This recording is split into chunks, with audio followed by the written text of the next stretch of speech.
rentrer même dans mon message, je vais poser quelques questions. Ton prochain, c'est qui? Est-ce que c'est celui qui te prêche forcément? Est-ce que c'est celui qui travaille dans la maison de Dieu forcément? Jésus dit ton prochain, c'est qui manifeste de la compassion. Tu peux être dans les problèmes et puis un pasteur peut ne pas manifester de la compassion. Tu peux être dans les problèmes et puis ton prophète, c'est seulement une parole de connaissance qu'on nous fera, il n'y a pas de compassion.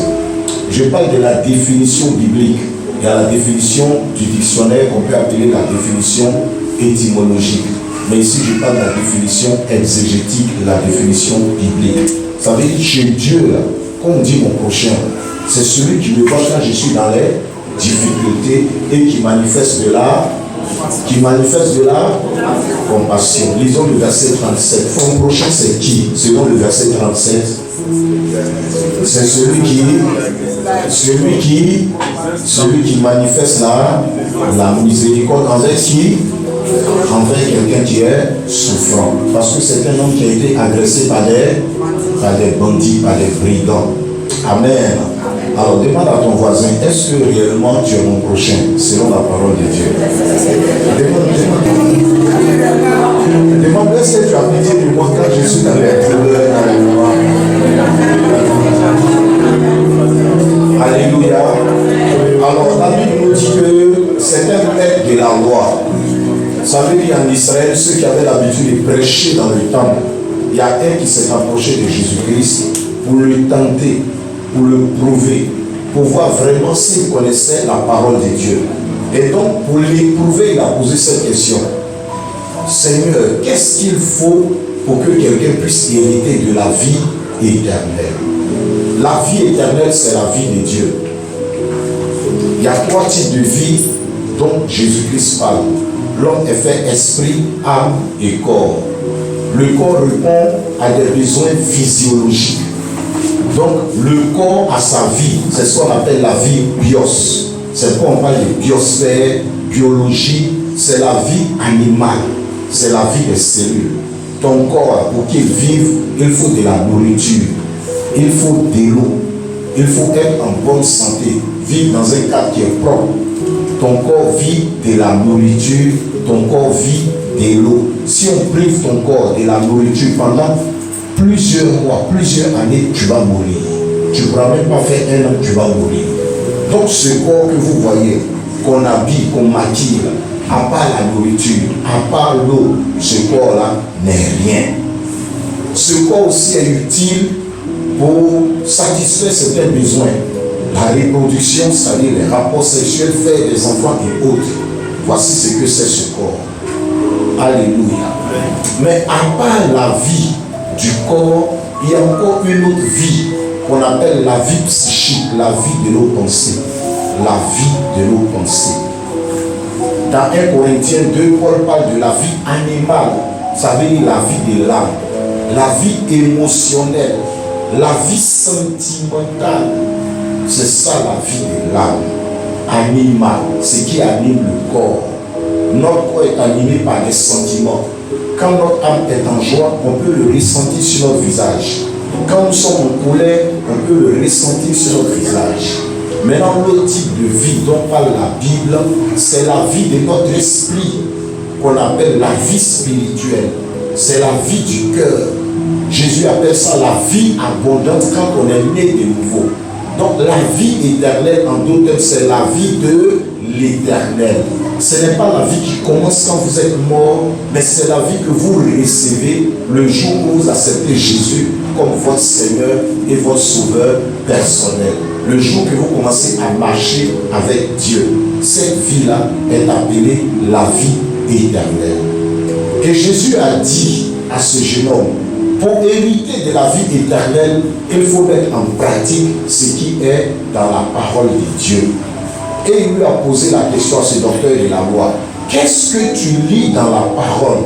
Et le docteur de la loi a répondu que pour avoir la vie éternelle, il est écrit, tu aimeras l'Éternel ton Dieu de tout ton, aimer Dieu de tout son cœur, aimer Dieu de toute son âme, aimer Dieu de toute sa pensée, aimer Dieu avec toute son intelligence, aimer Dieu de tout son corps. Ça veut dire quoi? Bien aimé, quand on dit on aime Dieu, Selon Luc chapitre 10, le verset 27 et Matthieu chapitre 22, vous trouverez encore ces mêmes paragraphes. Verset 37 à 40, il y a deux grandes choses dedans. Un, ça veut dire offrir ton corps en offrande à Dieu. Ton corps doit être un sacrifice vivant entre les mains de Dieu. Ce qui signifie aimer Dieu, c'est revêtir Christ, te dépouiller de l'impudicité, te dépouiller de toute forme d'impureté, te dépouiller des jalousies, des querelles et des animosités. Qui est réellement Dieu? C'est celui qui a ses commandements et deuxièmement qui les garde. C'est vrai ou bien c'est faux? C'est vrai ou bien c'est faux? Dans Jean 13, verset 17, il dit, vous êtes heureux, vous qui connaissez ces choses, pourvu que vous les pratiquez. Donc mon bien-aimé, écoute-moi bien. Beaucoup viennent à l'église. Cette année, nous parlons de l'église glorieuse sans tache mérite. Tu as eu peut-être à part moi d'autres amis qui te disent il faut vivre en aimant sous discipline et puis après ça va passer. C'est des gens qui te mentent. Jésus, quand il avait les pieds de Pierre, il dit ce que je te fais maintenant, peut-être que tu ne le comprends pas. Des gens sont là pour te faire tomber, c'est pour te montrer le chemin qui est là au loin de la vie éternelle, qui amène vers l'enfer. Je me tiens là et je te rappelle que tu es enfant de Dieu. Tu n'es pas obligé de vivre dans l'intelligence animale du monde. Dans le monde, on dit fais, on ne sait pas ce que ça va devenir demain. Je me rappelle, il y a une soeur ici qui a dit, papa, peut-être que tu vas me chasser de l'église, et au fond, aujourd'hui, elle a marié un pasteur. Parce qu'il y a quelqu'un qui dit, non, moi je vais dans mon coin, j'abaisse ma tête, elle peut venir à l'église. Chacun a son Dieu. Tous ceux qui ont essayé d'entrer dans ces compromis-là, fouiller, vous verrez qu'ils ont quitté les églises. Parce qu'on ne ruse pas avec le diable. Tu ne peux pas aller t'amuser sur le terrain de Satan. Ou tu es de Dieu, ou tu es du diable. On ne sert pas deux maîtres à la fois. Tu ne peux pas dire que tu aimes Jésus et tu vas aller dans la compromission. Jésus peut me comprendre, hein? Les temps sont difficiles, hein? Je vais faire un peu, hein? La Bible dit si tu as aimé Jésus, il faut te dépouiller de l'impudicité, il faut te dépouiller du mensonge, il faut te dépouiller de l'animosité. Parce que les menteurs, ils n'ont pas de place dans la nouvelle Jérusalem. Ils veulent suivre deux livres à la fois, Satan un peu, Jésus un peu. Jésus dit non dans Apocalypse 3, verset 15. Il dit tu n'es ni chaud pour lui, tu n'es ni froid pour lui, parce que tu n'es ni chaud, tu n'es ni froid, tu es tiède. Lui, Jésus, qu'est-ce qu'il va faire? Il va te vomir. Celui qui vaincra héritera ces choses. Je serai son Dieu. Et il sera mon fils. Mais pour les lâches, il y en a qui sont lâches, ils disent Jésus. Mais ce n'est pas vrai. Ensuite, pour les incrédules, leur cœur est dur. Ils ne mettent pas la parole de Dieu en pratique, ils se volent de l'écouter. Ensuite, pour les abominables, l'abomination. Il y en a qui vivent dans l'abomination. Ils savent que c'est ton mari, ils vont l'arracher, ils vont le prendre sous tes yeux. C'est de l'abomination. Aujourd'hui même, il y en a qui couchent avec des animaux. Il y a des garçons qui couchent avec des garçons, des femmes avec des femmes à cause de l'argent. C'est de l'abomination. Un garçon couché avec un garçon. On trouve que non, c'est sa liberté, il faut le lui permettre, c'est sa manière de vivre. La Bible condamne cela. Ce n'est pas le plan de Dieu pour l'homme. Le plan de Dieu pour l'homme, ce n'est pas un mariage homosexuel, c'est un mariage entre homme et femme. C'est ce qui est prévu avant même la création. Alléluia. Continue mon fils. Les meurtriers, les impudiques, les enchanteurs, les idolâtres, et tous les menteurs. Leur part sera dans le temps ardent de feu. C'est le feu qui les attend. Et de souffle. C'est le feu qui les attend. Les arnaqueurs, les trompeurs, ils te trompent, ils te manipulent, ils te mentent. Sa place, ça, c'est pas au ciel. Arnaqueur, sois délivré. Ce qui est la seconde mort. Alléluia. Alléluia. Alors, je vais aller à cause du temps, c'est la Sainte Seine, c'est pas la prédication. Aimer Dieu, c'est garder ses commandements. Selon Jean, chapitre 14, versets 15, 21 et 23. Dieu lui-même, il démontre son amour. Quand on aime, on pose une action. Dans Romains chapitre 5, le verset 8, il est écrit: Dieu prouve son amour envers nous, en ce que lorsque nous étions encore des pécheurs, Christ est mort pour nous. Donc l'amour se démontre. Tu ne peux pas dire que tu aimes Dieu et puis tu vas continuer de vivre dans la fornication, dans l'impudicité. On te demande, tu maries ta femme quand? Tu dis dans 2 ans. Quand? Dans 7 ans. Quand? Dans 8 ans. Tu es un plaisantin, c'est de l'amusement. Jésus dit dans la Bible, quand tu dis oui, que ton oui soit oui, que ton non soit non, que tout ce que tu ajoutes là, ça vient du diable. Donc la vie chrétienne est une vie quand tu t'engages, il faut marcher selon la vérité, il faut demeurer dans la lumière. Alléluia. Dieu a prouvé son amour. C'est ce qui est important. Jésus aussi a prouvé son amour. Selon Jean 10, verset 18, il dit qu'il avait le pouvoir de donner sa vie et le pouvoir de la reprendre. Il dit: tel est l'ordre que j'ai reçu de mon Père. Mais par amour, j'ai donné ma vie. Et Jean 1, le verset 26, dit: nous sommes faits à l'image de Dieu. Donc si Dieu manifeste l'amour, si nous avons la vie de Dieu, la vie éternelle, notre amour sera manifeste. L'amour ne se cache jamais. L'amour se démontre. L'amour s'exprime. L'amour se voit. L'amour porte des fruits. Et on voit les résultats de l'amour. Alléluia. Alléluia. Alléluia. Alléluia. Alléluia. L'amour de Dieu, c'est pas comme l'amour dans le monde, où c'est fait sur la séduction, pour tromper la soeur ou le frère, aller avec lui et puis après l'abandonner, elle dort seule dans la maison, il dort seul dans la maison, tu fais toutes sortes de plans là, pour prendre une autre femme, un autre garçon, c'est de l'hypocrisie.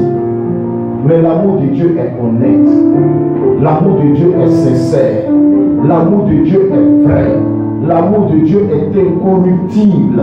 C'est l'amour que le Saint-Esprit nous donne de manifester lorsque nous acceptons Jésus, lorsque nous acceptons de mettre en pratique sa parole, lorsque avec humilité nous acceptons de faire mourir notre chair. Parce que tant que ta chair est là, tant que le monde te domine, tu ne peux pas exprimer l'amour de Dieu. Que Dieu fasse mourir notre chair, que Dieu fasse mourir l'orgueil, que Dieu fasse mourir l'impudicité, que Dieu fasse mourir la fornication. Alléluia.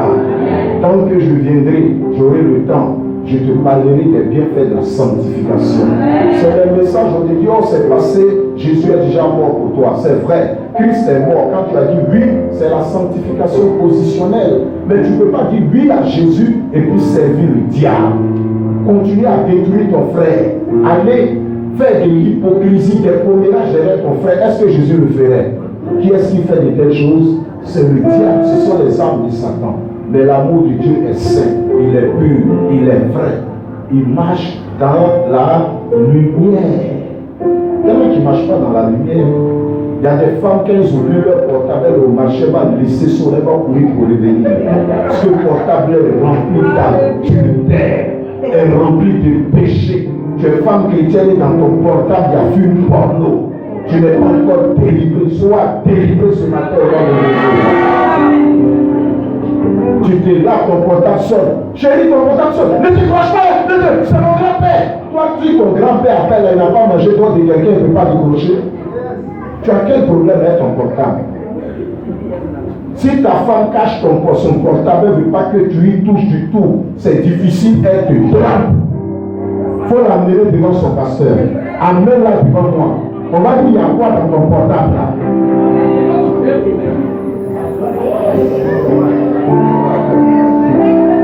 Tu es marié, c'est à 4h du matin, on t'appelle. Qui t'appelle à 4h? Tu es marié, tes anciens copains du monde ont encore tes numéros. Sois délivré dans le nom de Jésus. Ton copain de gasoline, de bonnet, d'accabré, d'Abidjan, de Yopougon, le Sénégalais qui te donnait ma mèche au marché, lui qui a gagné, qui te donnait un bijou, lui qui est ici. Tout cela, tu as encore un numéro. Oui, sois délivré dans le nom de Jésus.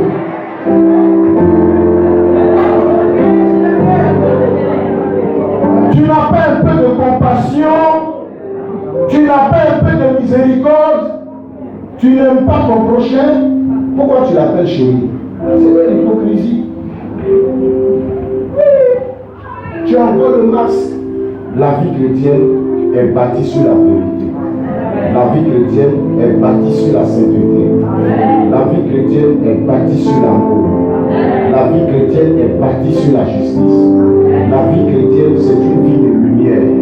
Jésus dit dans Jean 8, verset 12, il dit, je suis la lumière du monde. Dans Matthieu 5, verset 14, il dit, vous êtes la lumière du monde.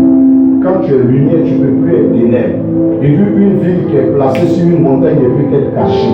Donc la vie chrétienne, c'est une vie publique. Tu as une lumière, tu as un témoignage. Quand on te regarde, on doit voir Dieu.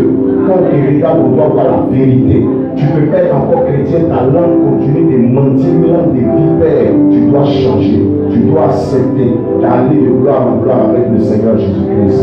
Que 2022 soit pour toi une année de paix, une année de vérité, d'amour, de puissance et de grâce en le nom de Jésus. Alléluia. Alors on va lire quelques passages et on va terminer. 1 Jean 3, le verset 10. Quiconque ne pratique pas la justice n'est pas de Dieu. Celui qui ne pratique pas la justice n'est pas de Dieu. Non plus que celui qui n'aime pas son frère. Celui qui n'aime pas son frère, il n'est pas de Dieu. C'est pas vrai. Quand vous allez continuer, on va dire celui qui n'aime pas son frère, c'est un meurtrier. C'est pas un enfant de Dieu. 1 Jean 4, le verset 7. Ma fille. Nous les uns les autres. Aimons-nous les uns les autres. Car l'amour est de Dieu. L'amour est de Dieu. Et quiconque aime est né de Dieu et connaît Dieu. Celui qui aime, c'est celui-là qui. Celui qui aime, c'est celui-là qui. C'est celui d'abord qui est né de Dieu et c'est celui qui connaît Dieu. Celui qui est né de Dieu, ça veut dire en lui la vie éternelle. Oui. Celui qui n'aime pas n'a pas connu Dieu. Celui qui n'aime pas n'a pas connu Dieu. Dis ça bien, celui qui n'aime pas. Celui qui n'aime pas n'a pas connu Dieu. Alors, demande à ton voisin, est-ce que tu connais Dieu? Tu dis Dieu, Dieu, Dieu, Dieu, est-ce que tu le connais? Il faut lui dire tu n'aimes pas là, tu ne connais pas Dieu. Dis ça. Dis-lui la vérité, si tu n'aimes pas là, tu ne connais pas Dieu. Il faut lui dire si tu veux, il faut prophétiser. Si tu veux, il faut chanter. Si tu veux, il faut danser. La Bible dit si tu n'aimes pas, tu n'as pas la vie éternelle. Voilà. La vie éternelle, c'est la vie de Dieu. Donc pour avoir la vie de Dieu, il faut aimer. Il faut aimer, il ne faut pas chercher des raisonnements. Non, il m'avait parlé mal, il m'avait fait ça. On dit on s'en fout de ça. Pour être enfant de Dieu, il faut aimer. Non, ils m'ont fait ça. Ils m'ont dit on s'en fout de ça. C'est ce que Jésus dit là qui nous intéresse. On t'a fait ça, on dit allez-vous réconcilier. C'est tout. Le reste là, il faut aimer. En ce moment-là, tu aimes Dieu. Celui qui aime Dieu aime aussi son frère. Celui qui aime Dieu aime aussi son frère. Donc si je dis j'aime Dieu, automatiquement, sans faire d'effort, je fais quoi? J'aime mon frère. J'aime mon frère. Et tu dis tu aimes Dieu. Alléluia. Loué, loué, loué. Tout tu transmets jusqu'à prêche, papa. Là, voilà ton frère veut 500 pour payer paracétamol. Que Dieu te bénisse. Mais on a fait 31, on est en janvier, c'est même habillé, il va sur toi. Toi, tu ne sais pas où on va habiller ou bien. Tu aimes ton frère comme ça. Tu es là à détruire ton frère en parole. Donc si j'aime Dieu, automatiquement j'aime mon frère. Et ce n'est pas tous ceux qui disent Seigneur, Seigneur qui vont rentrer dans le royaume des cieux. Oui. Mais celui-là seul qui fait la volonté de mon Père. Mais c'est celui qui va faire la volonté de Dieu. Et sa volonté, c'est que tu aimes ton prochain comme toi. Continue. Plusieurs me diront en ce jour-là, Seigneur, Seigneur, n'avons-nous pas prophétisé par ton nom? Dis à quelqu'un, Dieu dit ta prophétie, là, ça va s'arrêter sur la terre. Dis-lui ça. Donc si c'est sur prophétie qui compte pointer au ciel, voilà le passage qui est venu. Prophétie là, ça va passer. Don de guérison là, ça va passer. Don de parler en langue là, ça va passer. Mais pour entrer au ciel, on va voir ce que tu as pratiqué, l'amour. Donc vous les sorciers qui regardez la caméra, qui mangez les gens là, continuez. Vous allez comprendre demain. Quelqu'un d'autre, tu le manges. Quelqu'un passe ici là. Tellement le sang du diable coule maintenant en toi, tu ne peux pas faire une journée sans critiquer quelqu'un. Tu es gourmand. Tu ne peux pas faire 24 heures sans mentir, sans critiquer, sans blaguer quelqu'un pour prendre son argent. On dit que rembourser ça après demain. Après demain sur après demain jusqu'à ça devient 4 ans. Et tu t'arranges pour qu'il oublie. Même habit. Mon ami, toi, moi j'allais prendre ton modèle là, habit la vient plus. Quand ça vient, c'est pété. Tu crois que tu vas faire ton samedi avec et puis tu l'amènes. Ça, c'est quelle vie ça? C'est dans ça ton palais à la date aujourd'hui. Sois sincère. Marche dans la vérité. Parce que les portes du ciel sont ouvertes. Jésus veut que tu y entres. Mais le billet, sois sincère avec Jésus. N'avons-nous pas chassé les démons par ton nom? Et n'avons-nous pas fait beaucoup de miracles par ton nom? Alors je leur dirai ouvertement. Je ne vous ai jamais connu. Je ne vous ai jamais connu. Retirez-vous de moi. Retirez-vous de moi. Vous qui commettez l'iniquité. Vous qui commettez. Oh, j'ai pas bien entendu. Vous qui commettez. On est dans l'Ancien Testament ou dans le Nouveau Testament? Jésus parle de quel temps? Au moment où il va juger ou bien au moment où il ne va pas juger? Donc le moment où il va juger, là, c'est tout le monde qui va aller au ciel, non? Ceux qui commettent l'iniquité vont faire quoi? D'accord. Il faut continuer à narguer les gens. Nous, on ne fait pas, tu ne veux pas comprendre. Il faut continuer. Il faut prendre drapeau de pudicité, il faut continuer. Parce que c'est écrit dans Apocalypse 23, il dit que celui qui se suit là, qui se suit bien, fait bien en même temps. D'ailleurs, ton salaire c'est sur la terre. Tu ne veux pas le salaire du ciel. C'est pourquoi. Quiconque entend ces paroles que je dis, et les met en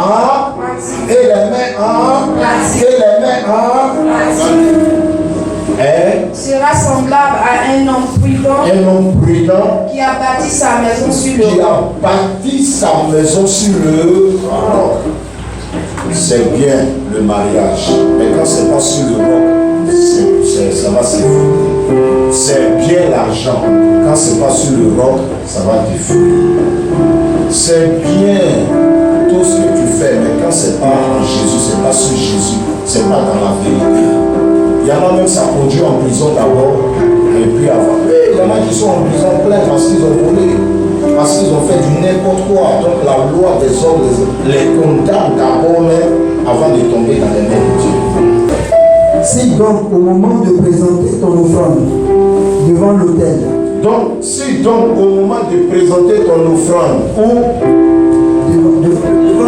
devant l'autel, tu te souviens que ton frère a quelque chose contre toi.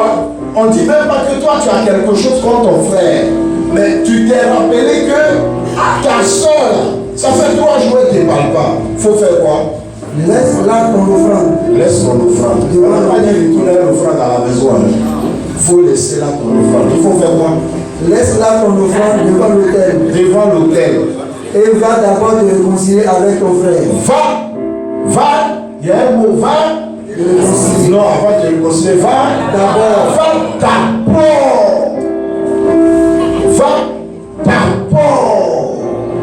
On n'a pas dit va te réconcilier avec ton frère. Non, chaque mot a sa force, sa vie et ça décrit son action.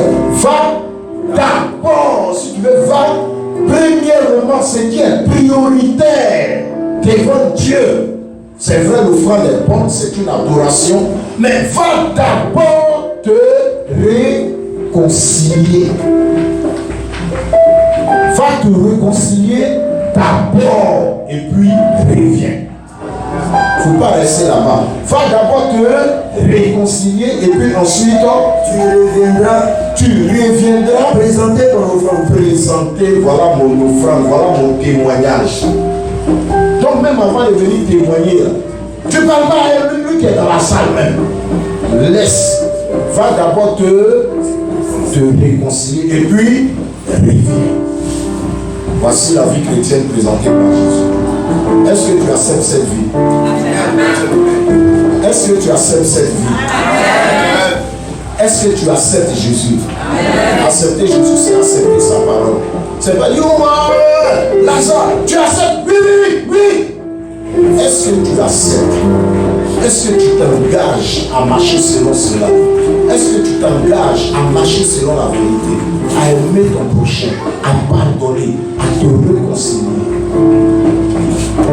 à témoigner Dieu, dire que tu es enfant de Dieu, à ressembler à Christ, à être imitateur de Christ, à donner ta vie pour aider ton prochain. Si tu acceptes cela, balance la main, dis merci Seigneur. Dis merci Seigneur. Dis merci Seigneur, balance la main. Dis merci Seigneur. Dis merci Seigneur. Aide-moi à aimer. Je comprends, il y en a qui t'ont tellement blessé, on t'a blessé, on t'a déchiqueté en parole. Tu t'es demandé si ce sont vraiment des frères. C'est vrai, mais balance la dit, aide-moi Seigneur. Je ne veux pas perdre mon ciel à cause d'un homme. Je ne veux pas perdre mon ciel à cause d'une femme. Je ne veux pas perdre mon ciel à cause de quelqu'un que le diable utilise. Lève les deux mains maintenant vers le ciel. Maintenant, prie pour tous ceux qui te persécutent. Ne lève pas trop la voix. Il y en a qui te persécutent en esprit, en parole, dans leur cœur. Prie que